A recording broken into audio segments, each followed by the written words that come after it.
उठो चिराग उठाओ कि आफताब जलाए, जरा कदम तो उठाओ कि एक राह बनाए। उतारो पाँव से मेहंदी की ये पाँव जलते हैं, उतर के राह पे देखो कि ये पाँव चलते हैं। क्योंकि जीना इसी का नाम है, क्योंकि जीना इसी का नाम है, क्योंकि जीना इसी का नाम है। बैठो। चलिए काका। अरे बेटा थोड़ा सब्र कर। अरे पहले ही लेट हो रहा है, चलो जल्दी कीजिए। अरे सब्र कर यार। ये लो।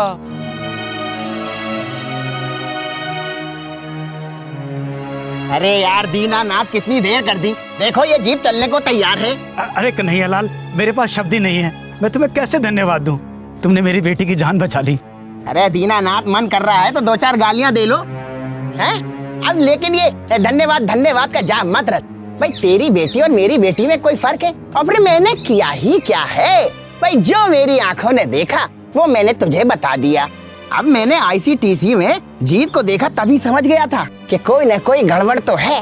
अरे अच्छा किया जो तूने ये रिश्ता तोड़ दिया, लेकिन फिक्र मत करो, देखना मैं ऐसा रिश्ता ढूंढूंगा कि हमारी बेटी राज करेगी, राज। अरे कन्हैयालाल, अरे तुम बोलते ही जाओगे या मेरी भी कुछ सुनोगे?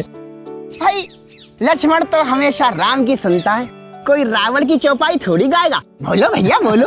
कन्हैयालाल, मैंने जीत से एक सवाल पूछा था जिससे उसकी बात भी रह जाए और मेरे दिल को भी आराम मिल जाए। तुमसे शादी करने के बाद मेरी बेटी के स्वास्थ्य को कोई खतरा तो नहीं हुआ ना बेटा? नहीं समझे? दीनानाथ, तो इसका मतलब तुमने रिश्ता नहीं तोड़ा? बिल्कुल नहीं कन्हैयालाल, बिल्कुल नहीं। ICTC जाकर अपनी मर्जी से HIV का टेस्ट कराना कोई गलत नहीं है, समझदारी की बात है। और इस टेस्ट को कराने के बाद वही नहीं, मैं भी इस बात से निश्चिंत हो गया हूं कि मेरी बेटी की जान को कोई खतरा नहीं है। बड़ी समझदारी का काम किया है जीत ने।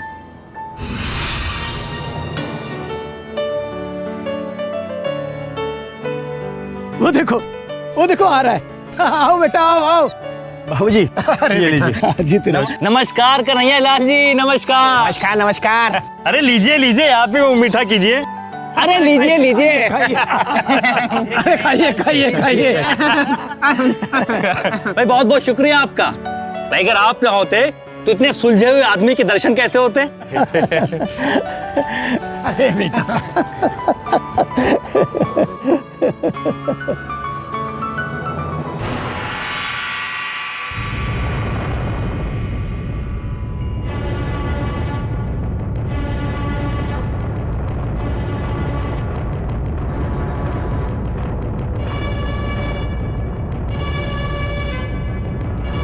देखिए प्रोफेसर साहिब, बाहर का कूड़ा घर में ला रहे हैं छोटे सरकार। जबान संभाल के बात करो मंगत। चिल्लाने से बात दबेगी नहीं, चिल्लाना हम भी जानते हैं। बस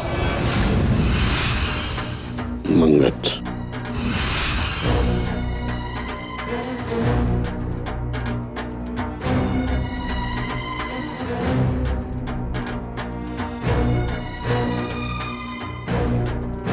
क्या बात है? अभी मैं आप सबसे कुछ कहना चाहता हूं। हम सुन रहे हैं, बोलो। पिछले कई दिनों से घर और घर के बाहर जो बातें हो रही हैं वो मैं आप सबके सामने साफ कर देना चाहता हूं। पूजा पाठ करवा दूं अभिमन्यु लल्ला? तब शायद तुम्हारा ये भाषण खत्म हो और तुम असली बात पर आओ। सांप अपना जहर और तुम जबान का तीर कभी नहीं भूलती। अभिमन्यु लल्ला, सांप भी तभी डसता है जब उसे छेड़ा जाता है। सांप और न्योले की कहानी सुनने का वक्त नहीं है प्रमिला। जो कहना हो साफ साफ और सीधे सीधे कहो। मैं ये कहना चाहता हूं कि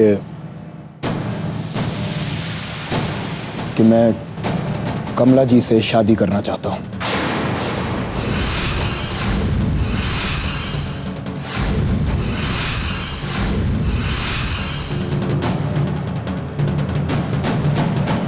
वाह, बर्छी से ना भाले से वार किया है बहन जी की नैन कटार से।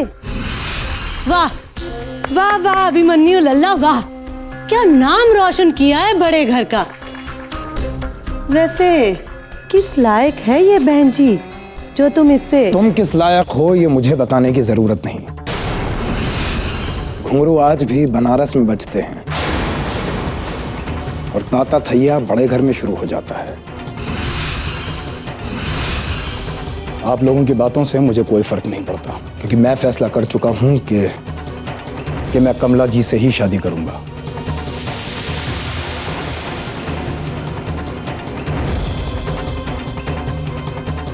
तो ये तुम्हारा आखिरी फैसला है। अब फैसला ये करेगा तो श्राद्ध हो जाएगा पूरे गांव में बड़े घर की इज्जत का। इस विधवा के साथ ब्याह करेगा अभिमन्यु तो बड़े घर के लोग मुंह दिखाने लायक नहीं रहेंगे। आप ऐसा क्यों कह रहे हैं? कमला बहुत अच्छी लड़की है। एक काम कर, इसको ले जाके घिस ले और काजल बना के आंख में डाल ले। मंगत बाबू, तुम फिर भूल रहे हो कि तुम कहां और किससे बात कर रहे हो।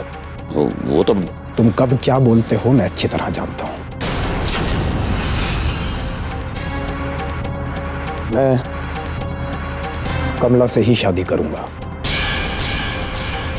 आप सब लोग क्या क्या बोलेंगे मैं अच्छी तरह जानता हूं।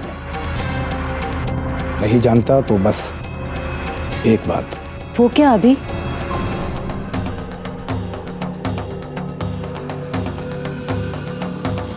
वो ये कि क्या कमला जी भी मुझसे शादी करना चाहती हैं?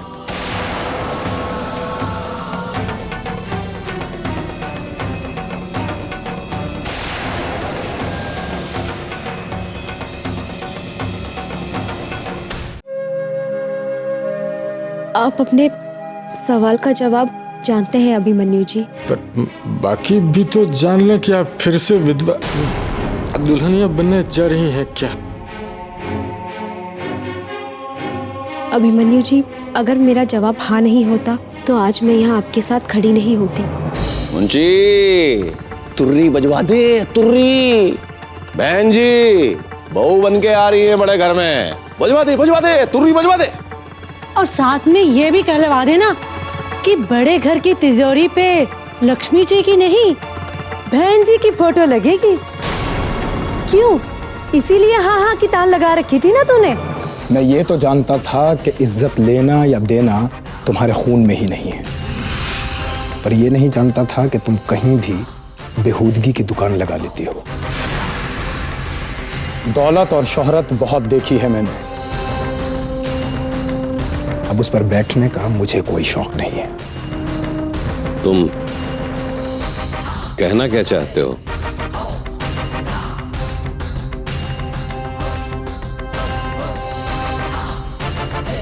अगर मेरे घर में मेरी बीवी को आदर नहीं मिल सकता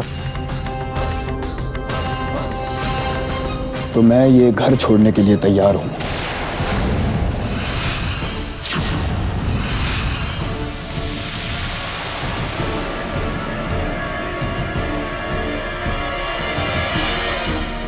घर छोड़ने की बात ठीक नहीं है अभी। पर जब वो खुद जाना चाहता है, और वैसे भी बड़े साहब हमेशा कहते थे कि जाने वाले को रोको मत और आने वाले को टोको मत।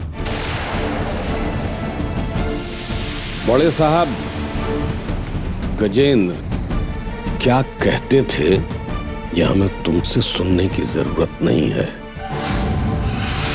बहुत सुन चुके हम तुम सबके कीर्तन। मर्यादा है इस बड़े घर की और हम उसकी धज्जियां नहीं उड़ने देंगे।